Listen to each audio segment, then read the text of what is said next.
Chicken pakain natin dito sa ating maliliit na pipino mga kaparmers.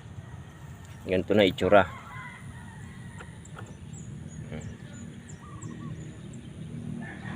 Ito ay nasa 10 days old. Dapat kahapon tayo nagpakain dahil busy. Namitas tayo ng sitaw. Mas inuna natin yung sitawan. Ay nako. Practical lang ano, para nagpa-farming tayo para kumita. Ngayon tayo magpapakain. Sige, application natin ganyan na itsura. Ang papakain natin ganun pa rin, urea pa rin ano, nitrogen. Ayan, nitrogen, isang lata ng sardinas, kada balde ng tubig, katulad pa rin ng dati, isang lata. No, kahit papano ma-appreciate na yung itsura ni cucumber. Sa 10 days old, pero part dito matagal matuyo yung damo. Palibasa na tutubigan yan, hindi pa makita-kita rito. Ito medyo malinis na konti lang. No, haluin mabuti. For beginners guide, ano? Ganito ako mag-abono. Every 4 days dapat yung pagpapakain. Dahil medyo marami naman tayong ginagawa rito. Ayan, busy. Tuloy, pitas pa ng talong ngayon.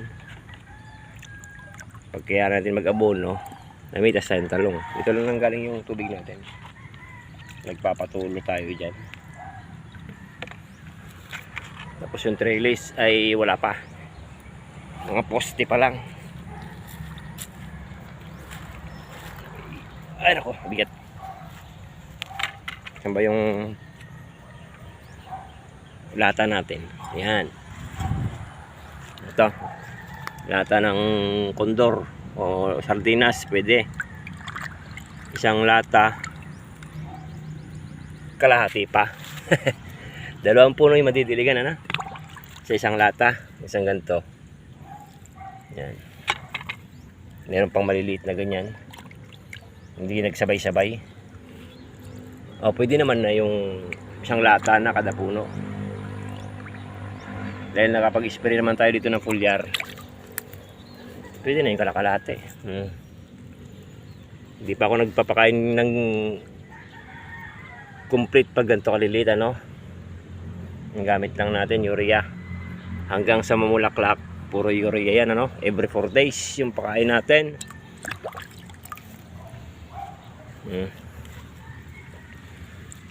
Ganon. Simpleng-simple, ano? Para ganyan.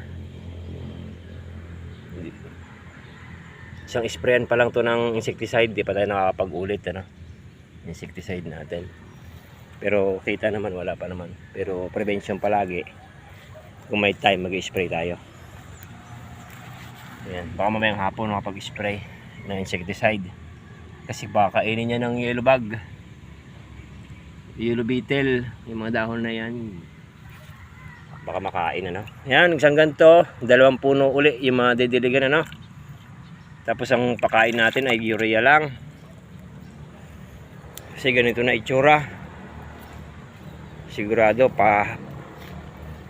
paspasan to sa pagtayo ng trellis. May trellis naman poste, yung dati pang trellis ng pipino. Yan, kahit paano na-appreciate na yung itsura ni cucumber, 10 days old. Ang dami na niya. Dahon. May malalaki kasi loaded to ng chicken manure. Marami tayong nilagay na chicken manure dating talong. Tapos yung talong, mamimitas tayo ngayon ng talong, ano? May malalaki na talaga, oh. The best din kasi yung foliar natin yung 3G. Pwede ka mag-spray noon ng isang beses kada linggo, pwede na. Tapos meron ding bansot. Nakatubo na rin yung damo. Kahit dito sa pilapil nilagyan natin, sayang space. Variety natin Mega C, ano. Tapos yung ampalaya nating Trident, ayan, ang kapal na niya. No? Kapal na ng trident natin dyan, yung sa gitna.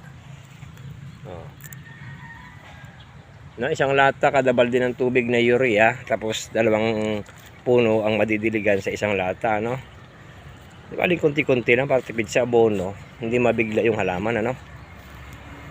Kahapon napagpatubig na rin ako dito. Nagpapatubig muna kasi ako bago ako mag-abono. Sabay sa talong yung pagpatubig. Kahapon ba yun? Isang araw. Isang araw yata yun. Ay, nako. Ngayon, i-update natin dito sa cucumber. Morning na morning. Good morning, good morning. Ito naman tayo sa medyo makapal yung damo. Hindi naman nagpapahuli. Ganyan yung itsura. Ganito lang ako simple mag-farm ng pipino. Tiwala ako sa lupa. Kahit walang bungkal, okay yan. Pero wag niyong gagayahin, ano? Lalo kung baguhan ka. Ang pagpapakain sa pipino every 4 days. Puro urea lang, puro nitrogen lang. Pag ganito pa kabata, 10 days. Ayan, baka sunod na pakita natin to malalaki na. Kasi paspasan tayo sa trellis. No? Tapos hindi tayo namimili ng mga trellis natin kasi nga beginner's guide, kailangan laging mga ganyan lang. Yung poste natin, mga punong kahoy lang, ano? Hindi kailangan mamili. Kung meron namang pwedeng kuhanan, ayan, yung tambo. Stick bamboo to ang tawag dito. Nakukuha lang to sa mga tabing ilog. Ayan, yun ang ginagamit natin. Tapos ang trellis natin dito ay sako din, ano? Ayan, lagi ko nga sinasabi, beginner's guide, kailangan laging may paraan para makapag-farm ng pipino. Ayan, itsura.